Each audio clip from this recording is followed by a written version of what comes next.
ঈদেলেই গাজীপুরের কালিয়াকৈর চন্দ্রা এলাকায় ঢাকা-টাঙ্গাইল মহাসড়কে দেখা যায় তীব্র যানজট। দেশের উত্তর ও পশ্চিমাঞ্চলের অন্তত ১৭টি জেলার প্রবেশদ্বার হিসেবে পরিচিত এই সড়কটি ঈদকে সামনে রেখে প্রায় প্রতিদিনই যানজটে স্থবির হয়ে পড়ছে। যানজটের কারণে কখনো কখনো কয়েক কিলোমিটার পার হতে চালকদের ঘণ্টার পর ঘণ্টা সময় লেগে যাচ্ছে। এতে বাড়ছে যাত্রীদের দুর্ভোগ। লোকজন বেশি হওয়ার কারণে এই যানজটটা আসলে মূলত সৃষ্টি হয়। যানজট সৃষ্টি হয়, মানুষের চলাচল বেশি হয়, রাস্তায় ফুটপাত দোকান মোকান এগুলো আছে, মনে করেন যে জায়গায় গাড়ি চলে এই জায়গায় দোকান দিয়ে বয়ে থাকে, তখন দেখা যায় কি কাস্টমাররা তোর মাল সামানা কিনে তখন রাস্তা প্রচুর জাম হয়ে যায়, গাড়িও যাইতে পারে না, মানুষের কষ্ট হয়, ভোগান্তি হয়। কিন্তু সরকারের কাছে অনুরোধ যে রাস্তাঘাট ক্লিয়ার থাকে, মানুষ যেমন সুন্দর মতো বাড়ি ঘরে পৌঁছাইতে পারে, এটাই আমার সবচেয়ে বড় কথা। বিকাশ পেমেন্টে ১০,০০০ টাকার বেশি অফার। শপিং চলছে তো।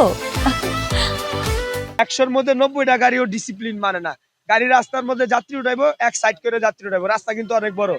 গাড়ি কি করে, এক গাড়ি সব যাত্রী নিব, অন্য গাড়ির লগে পারাপারি করে রাস্তার মধ্যে গাড়িটা টেরা করে দেয়, যার কারণে পিছের গাড়িগুলা যেমন আছে ট্রাক, এই যে মাইক্রোবাস অ্যাভেলেবেল, অন্য সব ইত্যাদি ইত্যাদি গাড়িগুলা যানজট আটকে পড়ে, যেগুলা যাত্রীবাহী না, যেগুলা মালবাহী বাস, ওগুলো আটকে পড়ে। এইভাবে যানজটের দীর্ঘ সারি তৈরি হয়। সকাল থেকে রাত পর্যন্ত থেমে থেমে কয়েক কিলোমিটার দীর্ঘ যানজটে চরম ভোগান্তিতে পড়েন যাত্রী ও চালকরা।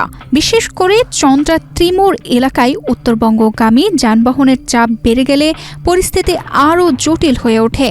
এখানে যে ওভার ব্রিজ করা হয়েছে, ওভার ব্রিজগুলি পরিকল্পিত হয়নি বলে আমি মনে করি।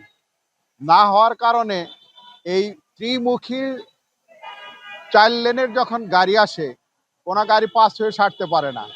বিশেষ করে ওভার ব্রিজেও যখন যানজট বাজে, এই ওভার ব্রিজে যানজট বাজে বোঝা যায় যে গাড়ির কত গতিশীল। স্থানীয়দের অভিযোগ, মহাসড়কের পাশে গাড়ি পার্কিং, অবৈধ অটোরিকশার দৌরাত্ম্য এবং উল্টো পথে যানবাহন চলাচলের কারণেই সৃষ্টি হচ্ছে এই যানজটের। এছাড়া মহাসড়কের ওপর অস্থায়ী দোকানপাট বসানো এবং আশেপাশে শিল্প কারখানায় একসঙ্গে ছুটি হলে বিপুল সংখ্যক শ্রমিক ও যানবাহন সড়কে নেমে আসায় মুহূর্তেই বেড়ে যায় যানবাহনের চাপ। যানজট সৃষ্টি হয়, মানুষের চলাচল বেশি হয়, রাস্তায় ফুটপাত দোকান মোকান এগুলো আছে, মনে করেন যে জায়গায় গাড়ি চলে এই জায়গায় দোকান দিয়ে বয়ে থাকে, তখন দেখা যায় কি কাস্টমাররা তোর মাল সামানা কিনে তখন রাস্তা প্রচুর জাম হয়ে যায়, গাড়িও যাইতে পারে না, মানুষের কষ্ট হয়, ভোগান্তি হয়। ফুটপাতে দোকান, অটো রিক্সা, একসাথে গার্মেন্টস ফ্যাক্টরি ছুটি দেয়, প্রতিটা ঈদে এইভাবে যানজটের সৃষ্টি হয়। ট্রাফিক আইন মানে না, এই জন্য এই সমস্যাটা আর কি।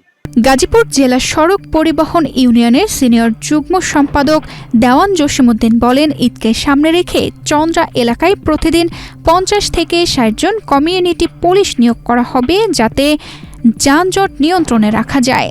বিগত দিনে আমরা ঈদের মধ্যে গাজীপুর জেলা সড়ক পরিবহন শ্রমিক ইউনিয়নের পক্ষ থেকে আমাদের হাইওয়ে পুলিশ এবং জেলা পুলিশ আমাদের প্রতিদিন ৫০ জন করে কমিউনিটি পুলিশ দেওয়া হয় এবং তাদের ইফতারি এবং তাদের একটি খরচ আমরা শ্রমিক ইউনিয়ন থেকে এবং গাজীপুর জেলা পরিবহন মালিক সমিতি থেকে আমরা পরিশোধ করি।